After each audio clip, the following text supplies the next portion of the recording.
Selamat pagi, Shalom Bapak Ibu Saudara-saudaraku.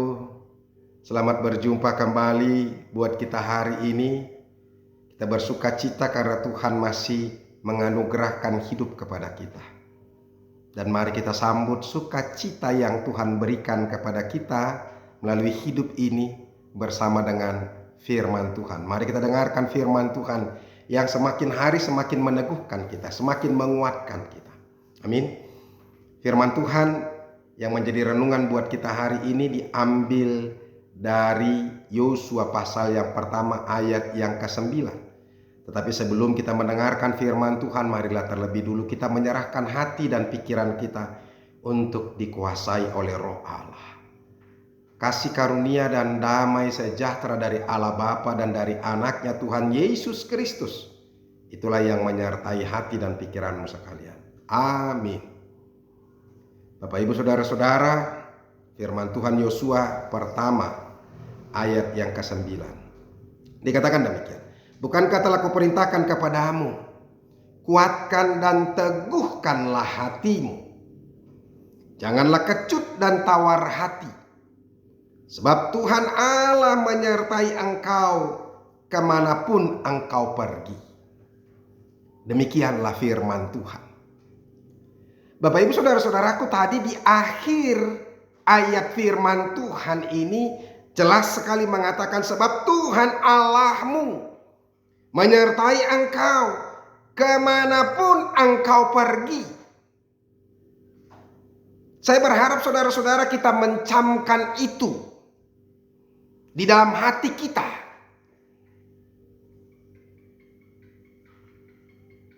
Dan selalu termindset dalam pikiran kita. Sebab Allah selalu menyertai orang-orang yang Dia kasihi dan orang-orang yang mengasihi Dia, kemanapun kita pergi.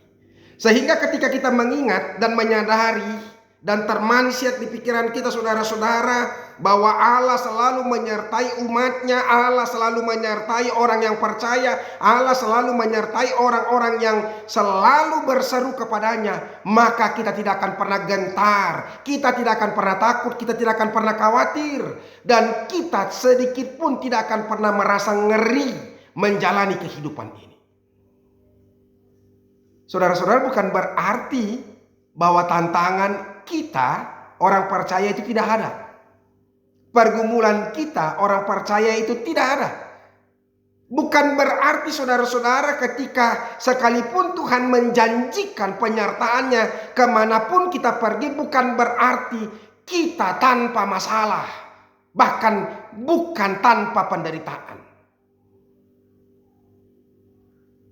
Cuma yang perlu kita ingat, sekalipun kita menderita, sekalipun kita mengalami banyak masalah, mengalami banyak tantangan, dan saya kira semakin percaya, semakin engkau mengikuti Tuhan, semakin engkau menghadapi begitu banyak masalah. Tetapi ingat, janji Tuhan, kuasa Tuhan, penyertaan Tuhan selalu menemani kita. Itu yang meneguhkan kita.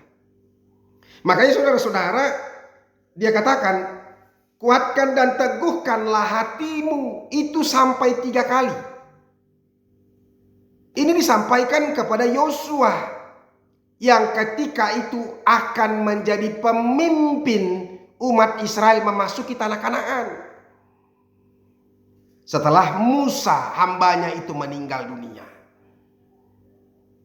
Saudara-saudara, jangan berpikir bahwa ketika Allah menjanjikan mereka akan tanah Kanaan itu, maka mereka boleh masuk melenggang begitu saja. Tidak demikian. Kadang-kadang perkataan dalam Alkitab ini ya memang perlu dilihat dengan jelas dan dipelajari dengan konteksnya, supaya kita mengerti kenapa sampai Tuhan berkata seperti itu. Kuatkan dan teguhkan hatimu, janganlah kecut dan tawar hati. Coba bayangkan, kalau Tuhan toh juga sudah memberikan, kenapa kita harus itu? Tetapi apa? Bukan segampang ketika Tuhan mengatakan itu akan kuberikan? Tahukah kita bahwa bangsa Kanaan itu adalah bangsa yang bengis, bangsa yang kasar. Mereka adalah orang-orang yang besar, bangsa yang kuat. Dan Israel harus merampas tanah itu, mengambil tanah itu dari tangan mereka yang keji, yang kejam itu. Orang-orang yang besar itu yang tidak memiliki iman percaya kepada Tuhan itu.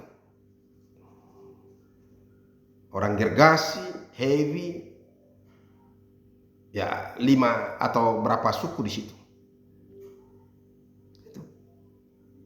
Mereka harus memerangi mereka, memerangi bangsa Kanaan itu. Dan saudara-saudara mengikuti pemikiran logika manusia bahwa bisa saja ketika kita melihat begitu musuh-musuh kita begitu besar-besar orangnya, perawakannya begitu tegap-tegap dan luar biasa, ya terus terang secara logika pasti kita akan kecut dan tawar hati. Pasti itu. Ya kan? Makanya itu diingatkan oleh Tuhan, kuatkan dan teguhkanlah hatimu.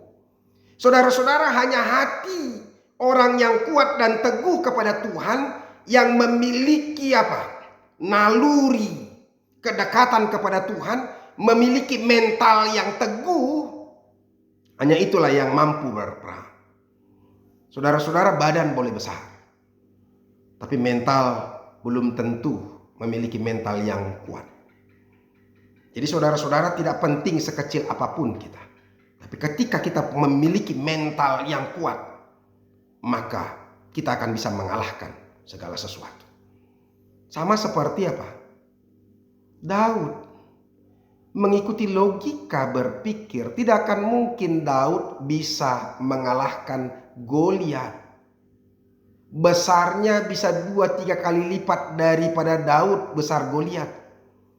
Goliat itu adalah panglima perang, dari sejak kecilnya dia sudah terlatih berperang. Sementara Daud adalah seorang gembala, hanya seorang gembala. Goliat memiliki perlengkapan perang yang begitu lengkap, sehingga tidak akan mungkin orang bisa mengalahkan. Makanya ketika Goliat tampil, semua orang Israel ketakutan. Saul yang begitu gagah saja ketakutan. Eliab yang akan abangnya Daud yang Samuel sendiri melihat bahwa inilah orang yang akan dilantik menjadi raja, dia juga ketakutan. Bahkan dia marah ketika adiknya tampil ke depan. Tetapi ini pengalaman kedekatan dengan Tuhan dari Daud. Dia tahu bahwa Allahnya yang selama ini menyertai dia, menggembalakan kambing, domba, lembu ayahnya, maka dia juga yang akan membela dia. Siapa yang sangka sekejap mata ketika dia berkata, engkau dengan dengan lembing pedang datang kepadaku, tetapi aku datang dalam nama Allahku, Allah Israel.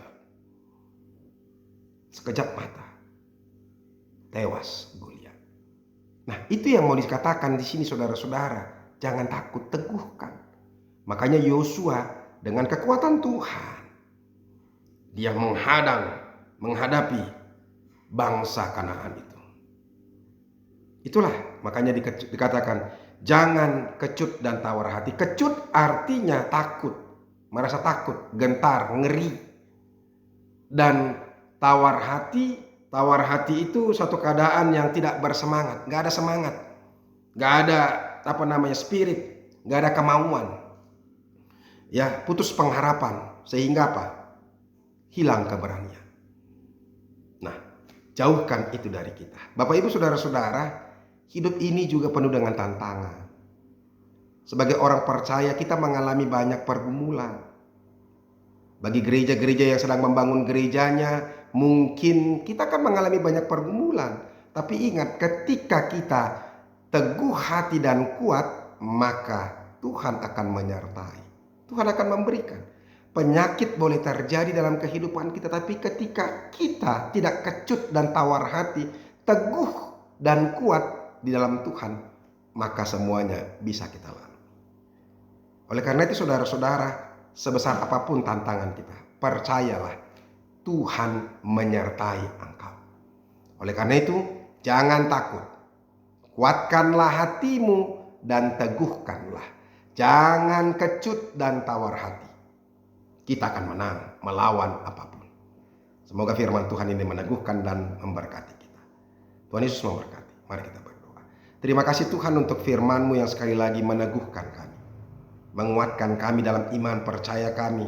Ketika kami percaya sungguh-sungguh kepada Tuhan, maka Tuhan Allah akan menyertai kami kemanapun kami pergi. Dan ini menjadi satu kekuatan dan keberanian kepada kami untuk melangkahkan hidup ini di dalam iman. Terima kasih Yesus. Amin. Bapak Ibu Saudara-saudara sudah dengarkan firman Tuhan, biarlah ini memberkati kita. Sampai ketemu besok di gereja. Tuhan Yesus memberkati. Salam.